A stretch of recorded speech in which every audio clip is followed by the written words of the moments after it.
DJI mic mini 2 এই মাইক্রোফোনটা কিনে আমি কি ভুল করলাম?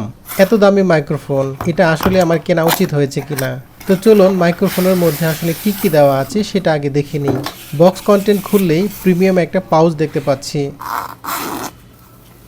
পাউচের ভেতরে DJI মাইক মিনি 2 বক্সটা দেখতে পাবেন। বক্স খুললেই ভেতরে দুইটা ট্রান্সমিটার ও একটা রিসিভার দেখতে পাচ্ছি। নিচে 4টা LED লাইট জ্বলছে, এর মানে আমার DJI mic mini 2 full charge আছে। বক্সের ভেতরে আরও কি আছে চলুন দেখি। এখানে দুইটা উইন্ডশিল্ড দেখতে পাচ্ছেন। ভয়েস কোয়ালিটি যাতে বাতাসের শব্দে নয়েজ না আসে সেই কারণে এই উইন্ডশিল্ড ব্যবহার করতে হয়।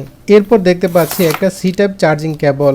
বক্সের পিছনে চার্জিং পোর্ট দেওয়া আছে, এখানে এই কেবলটা লাগিয়ে চার্জ করে নেওয়া যায়। যখন চার্জ হবে তখন এলইডি গুলো ব্লিঙ্ক করবে, বোঝা যাবে চার্জ হচ্ছে।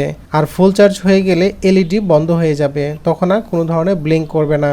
এরপর প্যাকেটে দুটো শক্তিশালী ম্যাগনেটিক ক্লিপ দেখতে পাচ্ছি, মানে ম্যাগনেট দেখতে পাচ্ছি।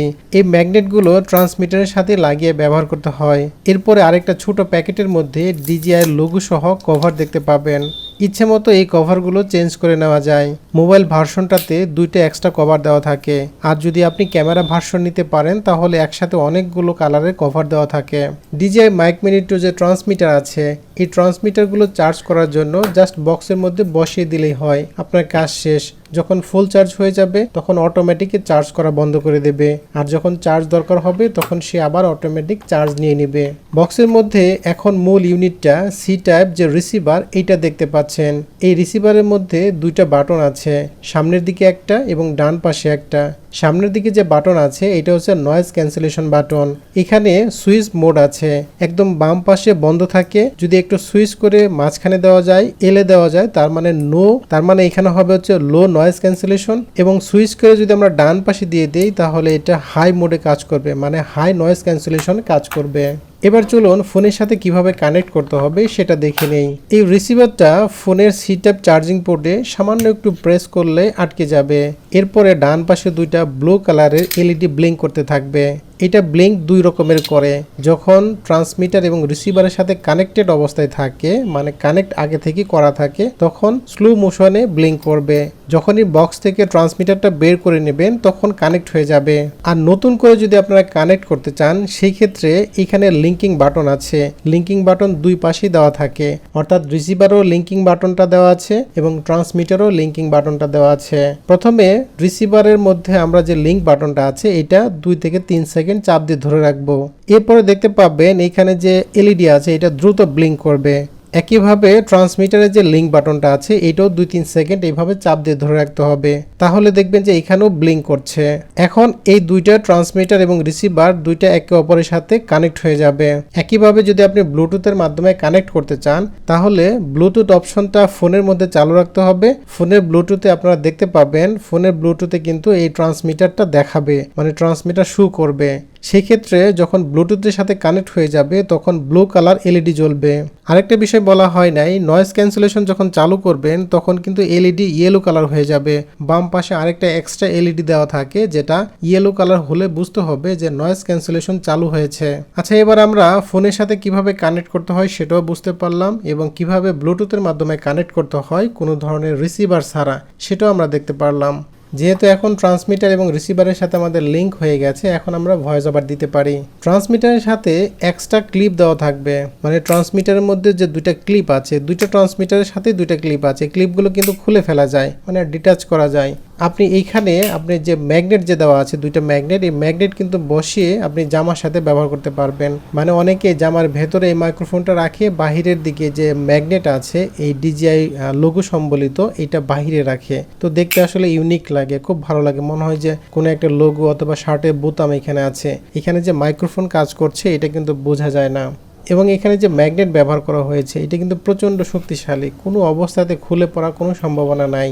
DJI মাইক্রোফোনের সবচেয়ে বড় সুবিধা হচ্ছে ট্রান্সমিটারগুলো ফোনের সাথে ব্লুটুথের মাধ্যমে কানেক্ট করা যায়, কোনো রিসিভার প্রয়োজন হয় না।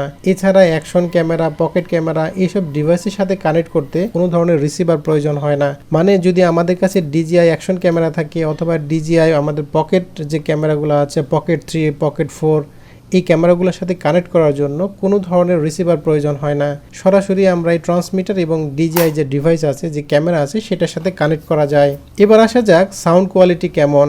DJI মাইক্রোফোনের সাউন্ড কোয়ালিটি অবশ্যই অসাধারণ, তবে আমি অনেক দিন যাবৎ বয়া M1 মাইক্রোফোনটা ব্যবহার করছি, যেটা দিয়ে এখন পর্যন্ত আমি ভয়েস ওভার দিচ্ছি এবং দিয়ে যাচ্ছি। এটা আমি কিনেছিলাম মাত্র 800 টাকা দিয়ে, সেটা প্রায় আমি মনে হয় 4-5 বছর ব্যবহার করছি।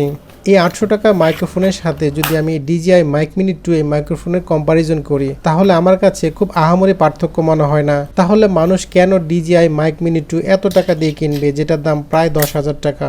এটা কেনার একমাত্র রিজন হচ্ছে এটা পোর্টেবিলিটি, অর্থাৎ আপনি কিন্তু বয়া M1 যে মাইক্রোফোন আছে এটা পকেটে নিয়ে ঘুরতে পারবেন না। ঘুরতে পারবেন, তবে এটা অনেক ঝামেলার কাজ। এছাড়া আপনি যদি প্রফেশনাল মানে কোনো মাইক্রোফোন ব্যবহার করেন, সেটাও কিন্তু আপনি ঘুরতে পারবেন না, সাথে সাথে নিয়ে ঘোরা পসিবল না। আর ডিস্টেন্স তো অবশ্যই একটা ম্যাটার করে, মানে আপনি ফোন দিয়ে কোনো কিছু রেকর্ড করবেন, দূরে কারো আপনি ভয়েস নিচ্ছেন, সেই ক্ষেত্রে আপনি দূরে থেকেও কিন্তু ওয়্যারলেস মাইক্রোফোন দিয়ে ভয়েস নিতে পারছেন। কিন্তু বয়া যে M1 মাইক্রোফোন আছে অথবা যেগুলো প্রফেশনাল মানে মাইক্রোফোন আছে, সেগুলো কিন্তু আপনার আউটডোরে ব্যবহার করতে পারবেন না। শুধুমাত্র পোর্টেবিলিটি এবং ওয়্যারলেস সুবিধার কারণে এই DJI মাইক মিনি 2 আমার কাছে মনে হয়েছে যে এটা পারফেক্ট আছে। কিন্তু যারা স্টুডিওতে প্রফেশনাল ভয়েস ওভার দিবেন, তারা কিন্তু কখনোই এই DJI মাইক মিনি 2টাকে আসলে 1 নম্বর চয়েসে রাখা উচিত হবে বলে আমার মনে হয় না। কারণ যারা স্টুডিওতে ভয়েস ওভার দেয়, ম্যাক্সিমাম ক্ষেত্রেই দেখা যায় তারা অবশ্যই ভালো মানের কোনো সাউন্ড কার্ড সহ আপনার ভালো মানের মাইক্রোফোন ব্যবহার করে। এই মাইক্রোফোনটা যে DJI মাইক মিনি 2 ব্যবহার করার একমাত্র রিজন হচ্ছে ওয়্যারলেস পোর্টেবিলিটি, এবং আপনি ইচ্ছা করলে যে কোনো জায়গায় ফোনের সাথে কানেক্ট করে আপনি ভিডিও করতে পারছেন, আপনি এখানে ভিডিও এডিটিং করতে পারছেন, ভয়েস ওভার দিতে পারছেন এবং লাইভ ভিডিও করতে পারছেন, যেটা ভয়েস কোয়ালিটি আসলে অতটা খারাপ না। মানে হচ্ছে প্রফেশনাল মাইক্রোফোনের সাথে যদি আমরা কম্পেয়ার করি, তাহলে মোটামুটি আমার কাছে মনে হয় যে এটা একেবারে পিছিয়ে থাকবে না। যার কারণে DJI মাইক মিনি 2 আমার কাছে মনে হয়েছে যে এটা আসলে কিনে আমি ঠকি নাই, এটা কিনে আমার কাজে লাগবে। যেহেতু আমি বাইরে যেখানেই যাই সেখানে কিন্তু আমি একটু ভিডিও করতে পারি, আমি ভয়েস দিতে পারি। কখনো কখনো আমার দরকার হয় যে আমি ফোন দিয়ে একটা ভিডিও এডিটিং করব, ফোন দিয়ে আমি একটা ভিডিও করব, সেখানে আমাকে লাইভ ভয়েস দিতে হবে। সেই ক্ষেত্রে অবশ্যই DJI মাইক মিনি 2 এই যে ওয়্যারলেস মাইক্রোফোন, এটা আমার জন্য পারফেক্ট হয়েছে।